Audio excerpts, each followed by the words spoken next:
പ്രിയപ്പെട്ട വിദ്യാർത്ഥികളെ, നമ്മുടെ JDC എക്സാം അടുത്തുകൊണ്ടിരിക്കുന്ന സാഹചര്യത്തിൽ അക്കൗണ്ടൻസി എക്സാമിന് ഉതകുന്ന തരത്തിലുള്ള ചെറിയൊരു ക്ലാസ് ഞാൻ യൂട്യൂബിലൂടെ നൽകുകയാണ്. ഇന്ന് നമ്മൾ അക്കൗണ്ടിങ് ഇക്വേഷൻ എന്ന ഭാഗത്തൂടെയാണ് പോകുന്നത്. അക്കൗണ്ടിങ് ഇക്വേഷൻ എന്ന ഭാഗത്ത് നിന്ന് ഒരു ഷോർട്ട് ക്വസ്റ്റ്യൻ, എന്താണ് അക്കൗണ്ടിങ് ഇക്വേഷൻ അഥവാ കണക്കെഴുത്ത് സമവാക്യം എന്ന് നമുക്ക് പ്രതീക്ഷിക്കാം. അതേപോലെ അക്കൗണ്ടിങ് ഇക്വേഷൻ തയ്യാറാക്കി ബാലൻസ് ഷീറ്റ് തയ്യാറാക്കാനുള്ള ഒരു എസ്സേ ക്വസ്റ്റ്യൻ നമുക്ക് പ്രതീക്ഷിക്കാവുന്നതാണ്. ആദ്യം എന്താണ് അക്കൗണ്ടിങ് ഇക്വേഷൻ അഥവാ കണക്കെഴുത്ത് സമവാക്യം എന്ന് നമുക്ക് മനസ്സിലാക്കാം. അടിസ്ഥാനപരമായി ബിസിനസ് ഇടപാടുകൾ സ്ഥാപനത്തിൻ്റെ ആസ്തി ബാധ്യതകളെയും മൂലധനത്തെയും ബാധിക്കുന്നതാണ്. അതായത് സ്ഥാപനത്തിൻ്റെ ആസ്തികൾ അതിൻ്റെ ബാധ്യതകൾക്കും മൂലധനത്തിനും തുല്യമാകുന്നു. ഒരു സ്ഥാപനത്തിൻ്റെ ആസ്തി എടുത്ത് പരിശോധിച്ച് കഴിഞ്ഞാൽ അതിൻ്റെ മൂലധനവും ബാധ്യതയും ചേർന്ന സംഖ്യക്ക് തുല്യമായിരിക്കും അത്. ഇപ്രകാരം ഒരു സ്ഥാപനത്തിൻ്റെ ആസ്തിക്ക് തുല്യമാണ് അതിൻ്റെ മൂലധനവും ബാധ്യതയും ചേർന്ന സംഖ്യ എന്ന് പ്രതിപാദിക്കുന്ന സ്റ്റേറ്റ്മെൻറ്റിനെയാണ് അക്കൗണ്ടിങ് ഇക്വേഷൻ അഥവാ കണക്കെഴുത്ത് സമവാക്യം എന്ന് പറയുന്നത്. അക്കൗണ്ടിങ് ഇക്വേഷൻ പ്രധാനമായി നമുക്ക് പറയാൻ പറ്റുന്നത് asset is equal to equities, asset സമം ക്യാപിറ്റൽ പ്ലസ് ലയബിലിറ്റീസ്, ക്യാപിറ്റൽ സമം അസറ്റ് മൈനസ് ലയബിലിറ്റീസ്, ലയബിലിറ്റീസ് സമം അസറ്റ് മൈനസ് ക്യാപിറ്റൽ, അതേപോലെ asset minus capital minus liabilities സമം 0 എന്ന രീതിയിലാണ്. ഇനി അക്കൗണ്ടിങ് ഇക്വേഷൻ തയ്യാറാക്കി ബാലൻസ് ഷീറ്റ് തയ്യാറാക്കാനുള്ള ക്വസ്റ്റ്യൻ വരികയാണെങ്കിൽ അവിടെ നമ്മൾ അതിൻ്റെ ഫോർമാറ്റ്, അക്കൗണ്ടിങ് ഇക്വേഷൻ തയ്യാറാക്കാൻ വേണ്ടി വരുന്ന ഫോർമാറ്റ് നമ്മൾ വരച്ച് പഠിക്കേണ്ടതാണ്. ഇനി അതെങ്ങനെ നമ്മൾ പ്രാവർത്തികമാക്കുമെന്നാണ് പരിശോധിക്കേണ്ടത്. ഒരു എക്സാമ്പിൾ പറയുകയാണെങ്കിൽ, commenced business with cash rupees 10,000, 10,000 രൂപ കൊണ്ടുവന്ന് ബിസിനസ് തുടങ്ങി. ഇത് ആ ബിസിനസ് സ്ഥാപനത്തിൻ്റെ ആസ്തിയെയും ബാധ്യതയും എങ്ങനെ സ്വാധീനിക്കുന്നു എന്ന് നമ്മൾ സ്റ്റേറ്റ്മെൻറ്റ് രൂപത്തിൽ കാണിക്കുകയാണ് ചെയ്യുന്നത്.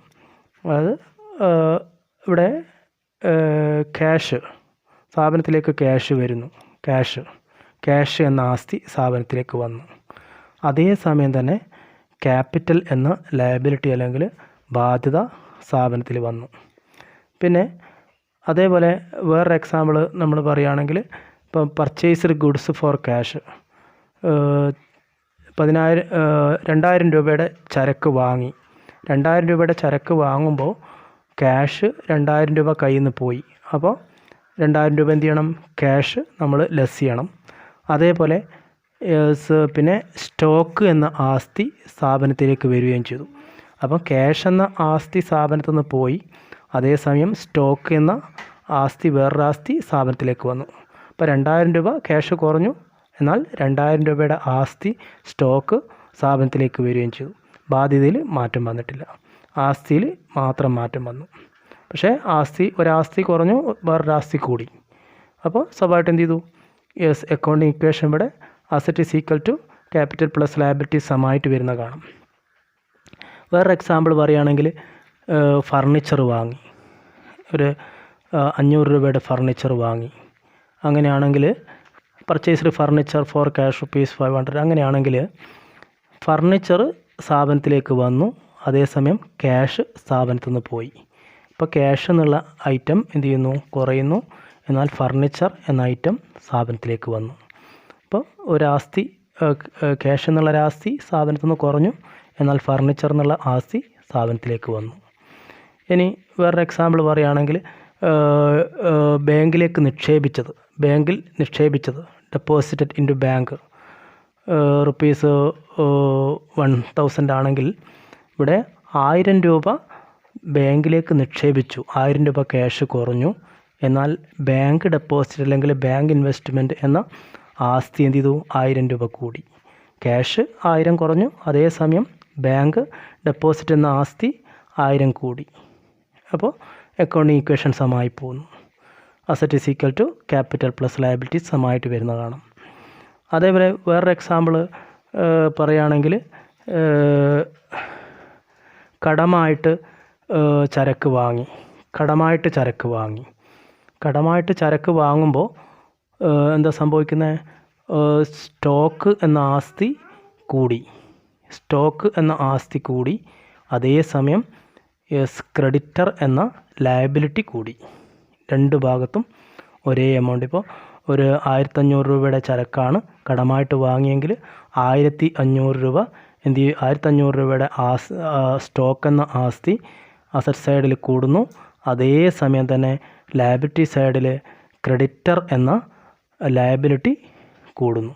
അപ്പോൾ ഒരേ സമയം തന്നെ രണ്ട് ഭാഗത്തും 1500 രൂപ കൂടി വരുന്നതായിട്ട് നമുക്ക് കാണാം. അപ്പം ഇങ്ങനെ എന്ത് ചെയ്യുക? ഇത് കൂട്ടുകയും കുറയ്ക്കുകയും ചെയ്തിട്ട് നമ്മൾ എന്ത് ചെയ്യാണ്? അക്കൗണ്ടിങ് ഇക്വേഷൻ തയ്യാറാക്കുകയാണ് ചെയ്യുന്നത്. അപ്പോൾ ഇതുമായി ബന്ധപ്പെട്ട ഡീറ്റെയിൽസ് നിങ്ങൾ എന്ത് ചെയ്യുക? ഇന്ന് തന്നെ ഈ ക്ലാസ് കിട്ടിയ ഉടനെ തന്നെ എന്ത് ചെയ്യുക? മനസ്സിലാക്കി അതുമായി ബന്ധപ്പെട്ട സംശയം എന്ത് ചെയ്യുക? നിങ്ങൾ ഗ്രൂപ്പിലൂടെ എന്നെ അറിയിക്കുക. അതുമായി ബന്ധപ്പെട്ട എല്ലാ സംശയവും നമ്മൾ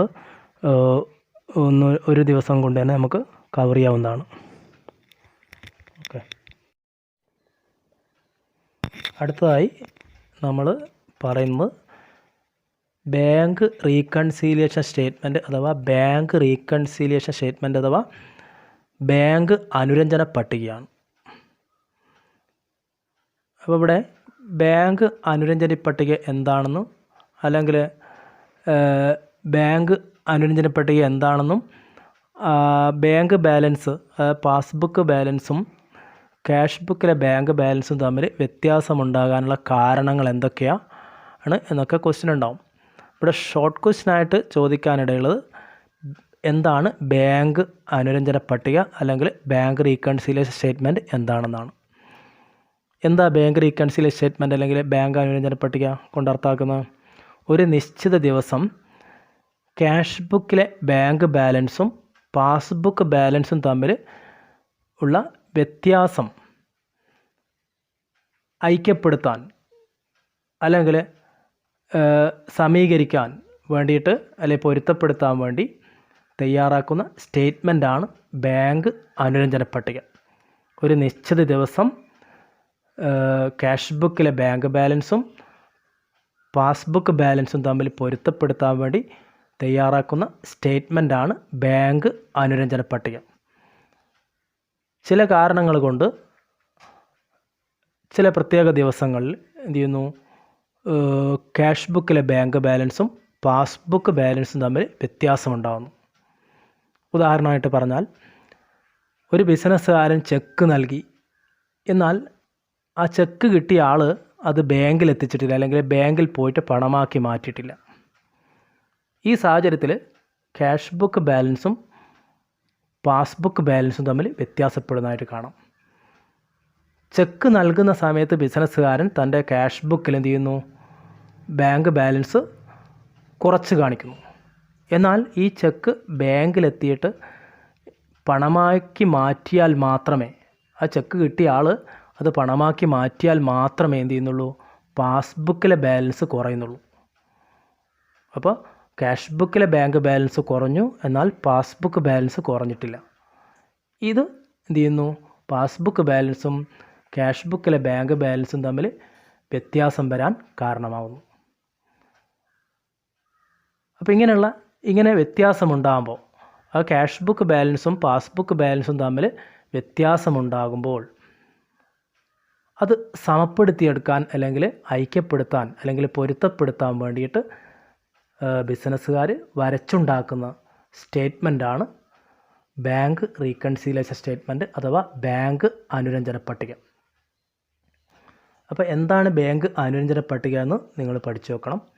അതിൻ്റെ കൂടെ തന്നെ ബാങ്ക് ബാലൻസ്, അത് ക്യാഷ് ബുക്കിലെ ബാങ്ക് ബാലൻസും പാസ്ബുക്ക് ബാലൻസും തമ്മിൽ വ്യത്യാസമുണ്ടാവാനുള്ള പ്രധാനപ്പെട്ട കാരണങ്ങൾ എന്തൊക്കെയാണെന്നും കൂടി പഠിച്ചു വെക്കണം. അത് ചിലപ്പോൾ എസ് ആയിട്ട് ചോദിച്ചേക്കും. എന്താണ് ബാങ്ക് റീകൺസിലിയേഷൻ സ്റ്റേറ്റ്മെൻറ്റ് അല്ലെങ്കിൽ ബാങ്ക് അനുരഞ്ജന പട്ടിക, അതേപോലെ ക്യാഷ് ബുക്കിലെ ബാങ്ക് ബാലൻസും പാസ്ബുക്ക് ബാലൻസും തമ്മിൽ വ്യത്യാസമുണ്ടാവാനുള്ള പ്രധാനപ്പെട്ട കാരണങ്ങൾ എന്തൊക്കെയാണ് എന്നുള്ള രീതിയിൽ ക്വസ്റ്റ്യൻ വന്നേക്കാം. അപ്പോൾ ഒരു 5 മാർക്കിനെ വരാൻ ചാൻസ് ഉള്ളൂ. ബാക്കി 5 മാർക്ക് പ്രോബ്ലത്തിനായിരിക്കും. അപ്പോൾ നമ്മൾ ഈ വ്യത്യാസം ക്യാഷ് ബുക്കിലെ ബാങ്ക് ബാലൻസും പാസ്ബുക്കിലെ ബാലൻസും തമ്മിൽ വ്യത്യാസമുണ്ടാകാനുള്ള കാരണങ്ങൾ എന്തൊക്കെയാണെന്ന് നമ്മൾ 1 by 1 ആയിട്ട് പഠിച്ചു വെക്കണം. അതിൽ ഒന്നാമത്തെ കാരണം വരുന്നത് ചെക്ക് നൽകിയത് പക്ഷേ പണമാക്കി മാറ്റാത്തത്. Cheque issued but not presented. ബിസിനസ്സുകാരൻ ചെക്ക് നൽകി പക്ഷേ ചെക്ക് കിട്ടിയ ആൾ ഇതുവരെ അത് ബാങ്കിൽ എത്തിച്ചിട്ടില്ല, പണമാക്കി മാറ്റിയിട്ടില്ല. ഈ സാഹചര്യത്തിൽ എന്ത് ചെയ്യുന്നു? ക്യാഷ് ബുക്കിലെ ബാങ്ക് ബാലൻസും പാസ്ബുക്ക് ബാലൻസും തമ്മിൽ വ്യത്യാസം വരും. എങ്ങനെയാണ് വ്യത്യാസം ഉണ്ടാകുന്നത്? ആ ചെക്ക് നൽകുന്ന സമയത്ത് ബിസിനസ്സുകാരൻ തൻ്റെ ക്യാഷ് ബുക്കിൽ എന്ത് ചെയ്യുന്നു? ബാങ്ക് ബാലൻസ് കുറച്ച് കാണിക്കുന്നു. എന്നാൽ ഈ ചെക്ക് ബാങ്കിലെത്തിയിട്ട് പണമാക്കി മാറ്റിയാൽ മാത്രമേ പാസ്ബുക്കിൽ അത്രയും തുക കുറയുന്നുള്ളൂ. അപ്പോൾ ഇതൊരു റീസണായിട്ട് എടുക്കുക. ഒന്നാമത്തെ റീസൺ എന്താ വരുന്നത്? ചെക്ക് നൽകിയത് എന്നാൽ പണമാക്കി മാറ്റാത്തത്. ഇത് എന്ത് ചെയ്യുന്നു? പാസ്ബുക്ക് ബാലൻസും അതേപോലെ ക്യാഷ് ബുക്കിലെ ബാങ്ക് ബാലൻസും തമ്മിൽ വ്യത്യാസമുണ്ടാവാനുള്ള ഒരു പ്രധാനപ്പെട്ട കാരണമായിട്ട് മാറുന്നു. ഇനി രണ്ടാമത്തെ പോയിന്റ് വരുന്നത് cheque deposited into bank for collection but not collected. Cheque deposited into bank but not yet collected. കളക്ഷന് വേണ്ടി ബാങ്കിൽ അയച്ച അല്ലെങ്കിൽ ബാങ്കിൽ നിക്ഷേപിച്ച ചെക്ക് കളക്റ്റ് ചെയ്ത് ക്രെഡിറ്റ് ചെയ്യാത്തത്. കളക്ഷന് വേണ്ടിയിട്ട് ചെക്ക് നൽകി, ബാങ്കിൽ നൽകി, പക്ഷേ ബാങ്ക് ഇതുവരെ എന്ത് ചെയ്തിട്ടില്ല? അത് കളക്റ്റ് ചെയ്തിട്ടില്ല. ബിസിനസ്സുകാരന് ഇടപാടുകാരൻ്റെ കയ്യിൽ നിന്ന് കിട്ടിയ ചെക്ക് പണമാക്കി മാറ്റാൻ വേണ്ടി ബിസിനസ്സുകാരൻ എന്ത് ചെയ്തു? ബാങ്കിൽ നൽകി, കളക്റ്റ് ചെയ്യാൻ വേണ്ടി ബാങ്കിൽ നൽകി. പക്ഷേ ആ ചെക്ക് ബാങ്ക് ഇതുവരെ കളക്റ്റ് ചെയ്തിട്ടില്ല, പണമാക്കി മാറ്റിയിട്ടില്ല. ഇവിടെ ശ്രദ്ധിക്കേണ്ടത്, ഒരു ഇടപാടുകാരൻ്റെ കയ്യിൽ നിന്ന് കിട്ടിയ ചെക്ക് പണത്തിന് തുല്യമാണ്. അത് കളക്ഷന് വേണ്ടിയിട്ട് ബാങ്കിൽ നൽകുന്ന സമയത്ത് ബിസിനസ്സുകാരൻ എന്ത് ചെയ്യും? തൻ്റെ ക്യാഷ് ബുക്കിലെ ബാങ്ക് ബാലൻസ് കൂട്ടിക്കാണിക്കും. എന്നാൽ ഈ ചെക്ക് ബാങ്ക് കളക്റ്റ് ചെയ്താൽ മാത്രമേ പാസ്ബുക്കിൽ അത്രയും തുക കൂടുന്നുള്ളൂ. ആ ക്യാഷ് ബുക്കിൽ കൂടിയിട്ടുണ്ട്, എന്നാൽ പാസ്ബുക്കിൽ കൂടിയിട്ടില്ല. ഇതാണ് രണ്ടാമത്തെ റീസണായിട്ട് നമുക്ക് പഠിക്കാനുള്ളത്. ഇനി മൂന്നാമത്തെ റീസൺ ഇവിടെ പറയുന്നത് interest credited by bank but not entered in cash ബുക്കാണ്. ബാങ്ക് പലിശ ബാങ്ക് ക്രെഡിറ്റ് ചെയ്തു, ബാങ്ക് പലിശ ബാങ്ക് പാസ്ബുക്കിൽ ക്രെഡിറ്റ് ചെയ്തു, ബാങ്ക് പലിശ ബാങ്ക് പാസ്ബുക്കിൽ ക്രെഡിറ്റ് ചെയ്തു. അതായത് ബിസിനസ്സുകാരന് തൻ്റെ നിക്ഷേപത്തിന്മേലുള്ള പലിശ ബാങ്ക് എന്ത് ചെയ്യുന്നു? അയാൾ അക്കൗണ്ടിൽ പാസ്ബുക്കിൽ ക്രെഡിറ്റ് ചെയ്ത് കാണിക്കുന്നു. അതിനർത്ഥം പാസ്ബുക്കിൽ അത്രയും തുക കൂടി, എന്നാൽ ക്യാഷ് ബുക്കിൽ അത്രയും തുക കൂടിയിട്ടില്ല. പാസ്ബുക്കിൽ എന്ത് ചെയ്തു? പലിശ കൂട്ടി കാണിച്ചിട്ടുണ്ട്, എന്നാൽ അത്രയും തുക എന്ത് ചെയ്തിട്ടില്ല? ക്യാഷ് ബുക്കിൽ കൂട്ടിക്കാണിച്ചിട്ടില്ല. അപ്പോൾ ഇത് എന്ത് ചെയ്യുന്നു? മൂന്നാമത്തെ ഒരു കാരണമായിട്ട് നിങ്ങൾ പഠിച്ചേക്കണം. എങ്ങനെ?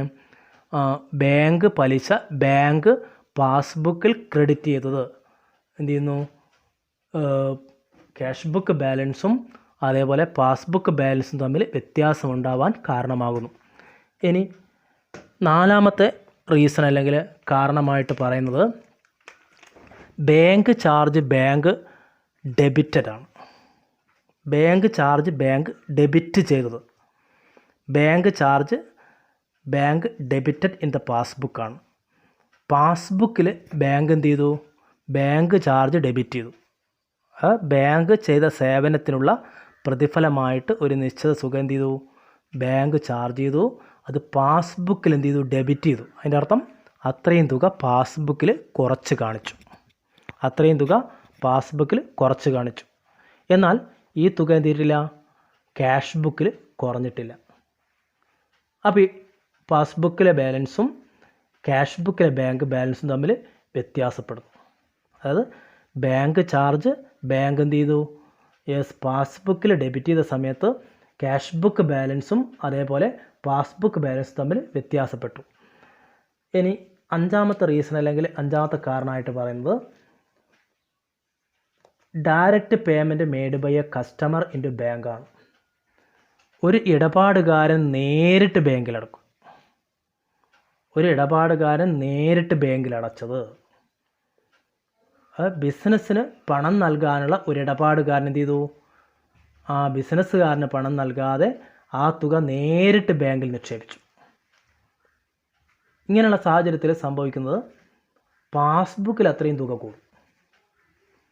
ഇടപാടുകാരൻ നേരിട്ട് ബാങ്കിൽ കൊണ്ടുപോയിട്ട് പണമടക്കുമ്പോൾ പാസ്ബുക്കിൽ അത്രയും തുക കൂടി. എന്നാൽ ഈ തുക എന്ത് ചെയ്യുന്നില്ല, ക്യാഷ് ബുക്കിൽ കൂടുന്നില്ല, ക്യാഷ് ബുക്ക് ബാലൻസ് കൂടുന്നില്ല. ഇതാണ് അടുത്തൊരു റീസണായിട്ട് അല്ലെങ്കിൽ കാരണമായിട്ട് നമുക്ക് പഠിക്കാനുള്ളത്. ഇതൊന്ന് ഒരു ഇടപാടുകാരൻ നേരിട്ട് ബാങ്കിലടക്കുമ്പോൾ ക്യാഷ് ബുക്ക് ബാലൻസും പാസ്ബുക്ക് ബാലൻസും തമ്മിൽ വ്യത്യാസപ്പെടുന്നു.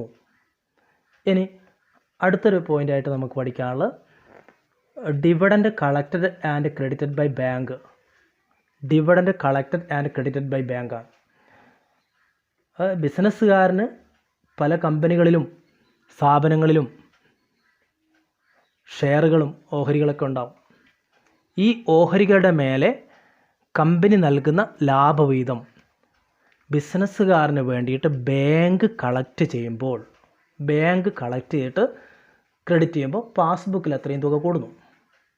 എന്നാൽ ക്യാഷ് ബുക്കിലെ ബാലൻസ് വർദ്ധിക്കുന്നില്ല, ക്യാഷ് ബുക്കിൽ അത്രയും തുക കൂടുന്നില്ല. ബാങ്ക് എന്ത് ചെയ്യുന്നു, തൻ്റെ ബിസിനസ്സുകാരന് കിട്ടാനുള്ള ഓഹരിയുടെ ലാഭവിഹിതം ബാങ്ക് കളക്ട് ചെയ്തിട്ട് പാസ്ബുക്കിൽ ക്രെഡിറ്റ് ചെയ്യുന്നു. അത്രയും തുക പാസ്ബുക്കിൽ കൂടി, എന്നാൽ ക്യാഷ് ബുക്കിലെ ബാങ്ക് ബാലൻസ് കൂടുന്നില്ല. ഇതാണ് അടുത്തൊരു റീസൺ. അതായത് ബാങ്ക് ബാലൻസ്, അതായത് ക്യാഷ് ബുക്കിലെ ബാങ്ക് ബാലൻസും പാസ്ബുക്ക് ബാലൻസും തമ്മിൽ വ്യത്യാസപ്പെടാനുള്ള അടുത്തൊരു റീസൺ അല്ലെങ്കിൽ കാരണം ഇതാണ്. ഇനി അടുത്തൊരു പോയിൻ്റ്, അടുത്ത കാരണം നമുക്ക് പഠിക്കാനുള്ളത് insurance premium paid by bank on behalf of കസ്റ്റമറാണ്. ഇടപാടുകാരന് വേണ്ടിയിട്ട് അല്ലെങ്കിൽ ബിസിനസ്സുകാരന് വേണ്ടിയിട്ട് തൻ്റെ ബാങ്ക് ഇൻഷുറൻസ് പ്രീമിയം അടക്കുമ്പോൾ പാസ്ബുക്ക് ബാലൻസ് കുറയുന്നു. പാസ്ബുക്ക് ബാലൻസ് കുറയുന്നു, എന്നാൽ അത്രയും തുക എന്ത് ചെയ്യുന്നില്ല, ക്യാഷ് ബുക്കിലെ ബാലൻസിൽ കുറയുന്നില്ല, അല്ലെങ്കിൽ ക്യാഷ് ബുക്കിലെ ബാങ്ക് ബാലൻസ് കുറയുന്നില്ല. ആ ബിസിനസ്സുകാരന് വേണ്ടിയിട്ട് ബാങ്ക് എന്ത് ചെയ്യുന്നു, ഇൻഷുറൻസ് കമ്പനിക്ക് ഇൻഷുറൻസ് പ്രീമിയം അടക്കുകയാണ് ചെയ്യുന്നത്. ഇവിടെ പാസ്ബുക്കിൽ എന്ത് ചെയ്യുന്നു, അത്രയും തുക കുറയുന്നു. ഇൻഷുറൻസ് പ്രീമിയത്തിൻ്റെ തുക പാസ്ബുക്കിൽ കുറഞ്ഞു, എന്നാൽ ക്യാഷ് ബുക്കിൽ അത്രയും തുക കുറയുന്നില്ല. ഇതാണ് മൂന്നാമത്തെ അടുത്ത റീസണായിട്ട് നമുക്ക് പഠിക്കാനുള്ളത്. എന്താ പറയുന്നത്, insurance premium paid by bank but not entered in cash ബുക്കാണ്. ക്യാഷ് ബുക്കിൽ എൻ്റർ ചെയ്തിട്ടില്ല. ഓക്കെ അല്ലേ. അടുത്ത പോയിൻ്റ് വരുന്നത്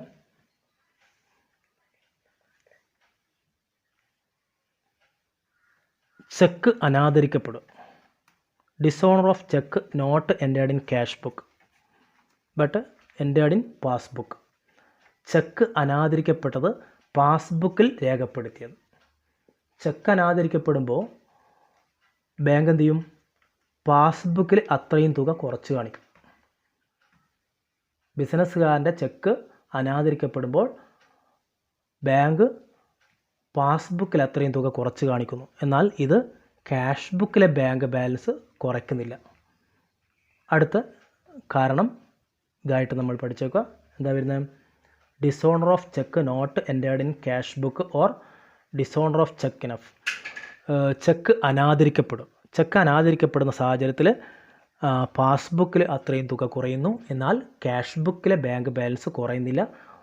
അപ്പോൾ പാസ്ബുക്ക് ബാലൻസും ക്യാഷ് ബുക്കിലെ ബാങ്ക് ബാലൻസും വ്യത്യാസപ്പെടാനുള്ള ഒരു കാരണമായിട്ട് ഇത് മാറുന്നു. ഇത്രയാണ് പ്രധാനപ്പെട്ട കാരണങ്ങൾ. പാസ്ബുക്ക് ബാലൻസും ക്യാഷ് ബുക്കിലെ ബാങ്ക് ബാലൻസും തമ്മിൽ വ്യത്യാസപ്പെടാനുള്ള പ്രധാനപ്പെട്ട കാരണങ്ങളായിട്ട് നമുക്ക് പഠിക്കാനുള്ളത്.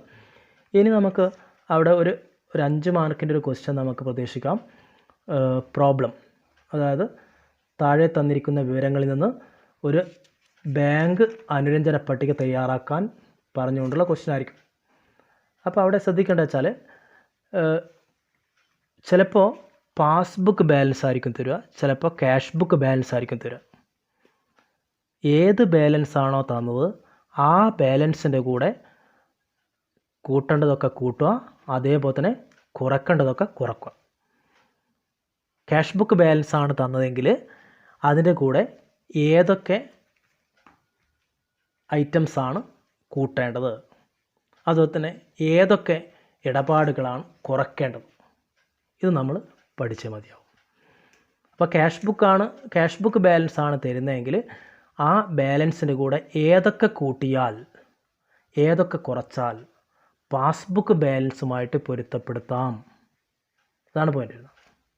അത് ക്യാഷ് ബുക്ക് ബാലൻസ് ആണ് തരുന്നതെങ്കിൽ ആ ബാലൻസിൻ്റെ കൂടെ ഏതൊക്കെ ഇടപാടുകൾ കൂട്ടിയാൽ ഏതൊക്കെ കുറച്ചാൽ നമുക്ക് ക്യാഷ് ബുക്ക് ബാലൻസും പാസ്ബുക്ക് ബാലൻസും പൊരുത്തപ്പെടുത്താം, അതാണ് നമ്മൾ ഇവിടെ ചെയ്യുന്നത്.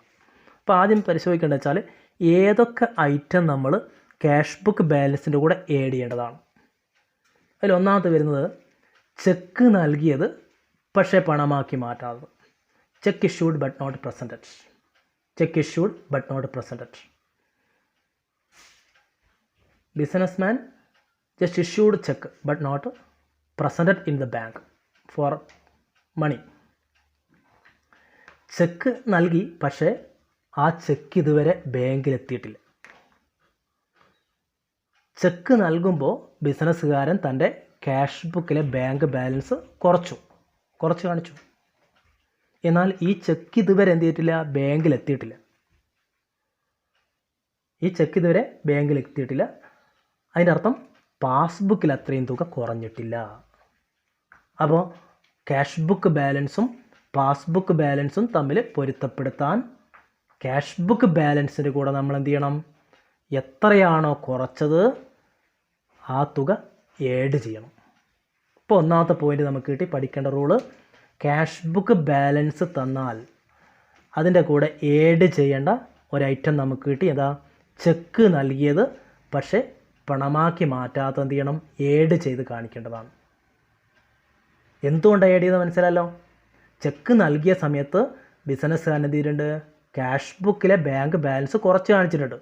എന്നാൽ ഈ ചെക്ക് ഇതുവരെ ബാങ്കിലെത്താത്തതുകൊണ്ട് പാസ്ബുക്കിലെ ബാലൻസ് കുറഞ്ഞിട്ടില്ല. അപ്പോൾ എന്ത് ചെയ്യുന്നു, കുറച്ച് എമൗണ്ട് കൂട്ടിക്കാണിച്ചാൽ നമുക്ക് എന്തായി, ക്യാഷ് ബുക്ക് ബാലൻസും അതേപോലെ തന്നെ പാസ്ബുക്ക് ബാലൻസും തമ്മിൽ പൊരുത്തപ്പെടുത്താൻ പറ്റും. ഇനി രണ്ടാമത്തെ ആഡ് ചെയ്യേണ്ട ഐറ്റം നമ്മൾ പറയുന്നത് ബാങ്ക് പലിശ ബാങ്ക് ക്രെഡിറ്റ് ചെയ്താണ്. ബാങ്ക് പലിശ, ആ നിക്ഷേപത്തിന്മേലുള്ള പലിശ, ആ ബിസിനസ്സുകാരൻ്റെ നിക്ഷേപത്തിന്മേലുള്ള പലിശ എന്ത് ചെയ്തു, ബാങ്ക് പാസ്ബുക്കിൽ ക്രെഡിറ്റ് ചെയ്തു. അപ്പോൾ പാസ്ബുക്കിൽ അത്രയും തുക ക്രെഡിറ്റ് ചെയ്യുമ്പോൾ അതിൻ്റെ അർത്ഥം എന്താണ്, പാസ്ബുക്കിൽ അത്രയും തുക കൂടി. എന്നാൽ ഇത് ക്യാഷ് ബുക്കിലെ ബാങ്ക് ബാലൻസ് കൂട്ടിയിട്ടില്ല. കാരണം ബിസിനസ്മാൻ അറിയില്ല തൻ്റെ നിക്ഷേപത്തിൻ്റെ പലിശ ബാങ്ക് പാസ്ബുക്കിൽ കൂട്ടിയ കാര്യം ബിസിനസ്സുകാരൻ അറിയില്ല. അയാൾ അറിഞ്ഞാൽ മാത്രമേ അയാൾ എന്ത് ചെയ്യുന്നുള്ളൂ, തൻ്റെ ക്യാഷ് ബുക്കിൽ അത്രയും തുക കൂട്ടിക്കാണിക്കുന്നുള്ളൂ. ഇപ്പോൾ ഇവിടെ പോയിന്റ് വരുന്നത്, ബാങ്ക് പലിശ ബാങ്ക് പാസ്ബുക്കിൽ ക്രെഡിറ്റ് ചെയ്ത സമയത്ത് എന്താ സംഭവിച്ചത്, പാസ്ബുക്കിൽ അത്രയും തുക കൂടി, എന്നാൽ ക്യാഷ് ബുക്കിലെ ബാങ്ക് ബാലൻസ് കൂടിയിട്ടില്ല. അപ്പോൾ പാസ്ബുക്ക് ബാലൻസും ക്യാഷ് ബുക്കിലെ ബാങ്ക് ബാലൻസും സമപ്പെടുത്താൻ പാസ്ബുക്കിൽ കൂട്ടിയത് എത്രയാണോ അത്രയും തുക എന്ത് ചെയ്യണം, ക്യാഷ് ബുക്കിൽ നമ്മൾ ബിസിനസ്സുകാരൻ കൂട്ടേണ്ടതാണ്. അപ്പോൾ രണ്ടാമത്തെ ഐറ്റം നമുക്ക് കിട്ടി. രണ്ടാമത്തെ റൂള്, ആഡ് ചെയ്യേണ്ട ഐറ്റം, ആ ക്യാഷ് ബുക്ക് ബാലൻസ് തന്നു കഴിഞ്ഞാൽ ആഡ് ചെയ്യേണ്ട ഐറ്റം നമുക്ക് കിട്ടിക്കഴിഞ്ഞു. എന്താ വരുന്നത്, ബാങ്ക് പലിശ ബാങ്ക് പാസ്ബുക്കിൽ ക്രെഡിറ്റ് ചെയ്തു. ബാങ്ക് പലിശ ബാങ്ക് പാസ്ബുക്കിൽ ക്രെഡിറ്റ് ചെയ്തത് ക്യാഷ് ബുക്ക് ബാലൻസിൻ്റെ കൂടെ ആഡ് ചെയ്ത് കാണിക്കേണ്ടതാണ്. ഇനി മൂന്നാമത്തെ റൂളാണ് അത് ആഡ് ചെയ്യേണ്ടത്. ആ ക്യാഷ് ബുക്ക് ബാലൻസിൻ്റെ കൂടെ ആഡ് ചെയ്യേണ്ട ഐറ്റം. മൂന്നാമത്തെ item, dividend collected by bank. ലാഭവിഹിതം ബാങ്ക് കളക്ട് ചെയ്ത് ക്രെഡിറ്റ് ചെയ്തത്. ലാഭവിഹിതം ബാങ്ക് കളക്ട് ചെയ്ത് പാസ്ബുക്കിൽ ക്രെഡിറ്റ് ചെയ്തു. ആ കമ്പനിയുടെ ഓഹരികളുടെ മേലെ അല്ലെങ്കിൽ ബിസിനസ്സുകാരന് കമ്പനികളിലുള്ള ഓഹരികളുടെ മേലെ കമ്പനി നൽകുന്ന ലാഭവിഹിതം ബാങ്ക് എന്ത് ചെയ്തു? ബിസിനസ്സുകാരന് വേണ്ടിയിട്ട് കളക്ട് ചെയ്തിട്ട് പാസ്ബുക്കിൽ ക്രെഡിറ്റ് ചെയ്തു. അതിനർത്ഥം അത്രയും തുക പാസ്ബുക്കിൽ കൂട്ടിക്കാണിച്ചു. എന്നാൽ ഈ തുക എന്ത് ചെയ്തിട്ടില്ല? ഈ തുക ക്യാഷ് ബുക്കിൽ കൂടിയിട്ടില്ല. ക്യാഷ് ബുക്കിൽ ബാങ്ക് ബാലൻസ് വർദ്ധിപ്പിച്ചിട്ടില്ല. കാരണം ഈ ഇൻഫർമേഷൻ ബിസിനസ്സുകാരന് കിട്ടിയാൽ മാത്രമേ അയാളെ ക്യാഷ് ബുക്കിൽ ബാങ്ക് ബാലൻസ് കൂട്ടുള്ളൂ. എന്നാൽ ഒരു നിശ്ചിത ദിവസം എന്ത് ചെയ്യുന്നു? ബാങ്ക് അത്രയും തുക കളക്ട് ചെയ്തിട്ട് ക്രെഡിറ്റ് ചെയ്തിട്ടുണ്ട് പാസ്ബുക്കിൽ. ആ ദിവസം എന്തായിരിക്കും? പാസ്ബുക്ക് ബാലൻസും ക്യാഷ് ബുക്ക് ബാലൻസും തമ്മിൽ വ്യത്യാസം വരും.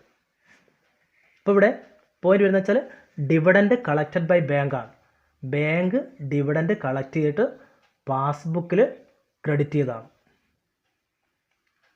ഈ സാഹചര്യത്തിൽ പാസ്ബുക്കിൽ അത്രയും തുക കൂടിയിട്ടുണ്ട്, എന്നാൽ ക്യാഷ് ബുക്കിൽ ആ തുക വർദ്ധിച്ചിട്ടില്ല. അപ്പോൾ സമപ്പെടുത്താൻ പാസ്ബുക്ക് ബാലൻസും ക്യാഷ് ബുക്ക് ബാലൻസും സമീകരിക്കാൻ, ഐക്യപ്പെടുത്താൻ എന്ത് ചെയ്യണം? ആ തുക എത്രയാണോ ഡിവിഡൻഡ് കളക്ട് ചെയ്തത് ആ കളക്ട് ചെയ്തിട്ട് പാസ്ബുക്കിൽ ക്രെഡിറ്റ് ചെയ്ത തുക എന്ത് ചെയ്യണം? ക്യാഷ് ബുക്ക് ബാലൻസിൻ്റെ കൂടെ ആഡ് ചെയ്ത് കാണിക്കേണ്ടതാണ്. അപ്പോൾ മൂന്നാമത്തെ ഐറ്റം നമുക്ക് ആഡ് ചെയ്യേണ്ടത്. ആ ക്യാഷ് ബുക്ക് ബാലൻസ് തന്നാൽ അതിൻ്റെ കൂടെ ആഡ് ചെയ്യേണ്ട മൂന്നാമത്തെ ഐറ്റം കിട്ടിയതാണ് വരുന്നത് dividend collected by bank and credited in the passbook. ലാഭവിഹിതം ബാങ്ക് കളക്ട് ചെയ്ത് പാസ്ബുക്കിൽ ക്രെഡിറ്റ് ചെയ്തത് എന്ത് ചെയ്യണം? ക്യാഷ് ബുക്ക് ബാലൻസിൻ്റെ കൂടെ ആഡ് ചെയ്ത് കാണിക്കേണ്ടതാണ്. ഇനി നാലാമത്തെ ആഡ് ചെയ്യേണ്ട ഐറ്റം നമുക്ക് പറയാനുള്ളത്, ഒരു കസ്റ്റമർ ഡയറക്റ്റായിട്ട് ബാങ്കിൽ നിക്ഷേപിച്ചതാണ്. Direct payment made by a കസ്റ്റമറാണ്. Direct payment made by a customer. ആ ബിസിനസ്സുകാരന് കിട്ടാനുള്ള തുക ഇടപാടുകാരൻ ബിസിനസ്സുകാരൻ്റെ കയ്യിൽ കൊടുക്കാതെ നേരെ അയാളുടെ ബാങ്ക് അക്കൗണ്ടിൽ നിക്ഷേപിക്കും. എന്താ അവിടെ സംഭവിക്കുക? അവിടെ സംഭവിക്കുന്നത് ബാങ്ക് അക്കൗണ്ട് വർദ്ധിക്കുന്നു, ആ പാസ്ബുക്കിൽ അത്രയും തുക കൂടുന്നു, എന്നാൽ ക്യാഷ് ബുക്കിൽ അത്രയും തുക വർദ്ധിക്കുന്നില്ല. അപ്പം പാസ്ബുക്കിൽ എന്ത് ചെയ്തു? ഒരു കസ്റ്റമർ അല്ലെങ്കിൽ ഒരു ഇടപാടുകാരൻ ബിസിനസ്സുകാരന് നൽകേണ്ടുന്ന തുക നേരിട്ട് ബാങ്കിൽ അടക്കുമ്പോൾ പാസ്ബുക്കിലെ തുക വർദ്ധിച്ചു, അത് ബാങ്ക് അക്കൗണ്ട് വർദ്ധിച്ചു, എന്നാൽ ബിസിനസ്സുകാരൻ്റെ ക്യാഷ് ബുക്കിലെ ബാങ്ക് ബാലൻസ് വർദ്ധിച്ചിട്ടില്ല. അപ്പോൾ ക്യാഷ് ബുക്ക് ബാലൻസിൻ്റെ കൂടെ എന്ത് ചെയ്യണം? അത്രയും തുക ആഡ് ചെയ്ത് കാണിക്കേണ്ടതാണ്. ഈ 4 ഐറ്റമാണ് നമുക്ക് ആഡ് ചെയ്യാനായിട്ട് പഠിക്കേണ്ടത്.